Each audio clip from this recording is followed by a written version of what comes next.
Hello guys, today I am going to make this DIY notebook which is very cheaper and lovely. So for that we all need is only this printed paper which is easily available in stationery market, and its cost is around 10 rupees, not so more. And another we need this blank page. The quantity of blank page is almost depends upon how many pages you want to add in your notebook. And the next stage is we have to fold it in this way, a half fold, so it looks like that.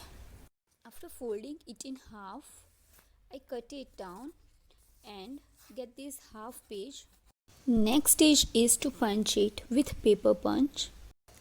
I decided to add this much papers in my notebook. For this printed paper, we don't need to cut it in half, so I fold it down and punch it with paper punch. Another stage is to assemble all this printed paper and blank page, so I put this blank page in between the printed paper. I use this paper clip because it makes assembly easier. Now we have to add this jute rope from its back side. So here your super cute DIY notebook is ready, which is very affordable.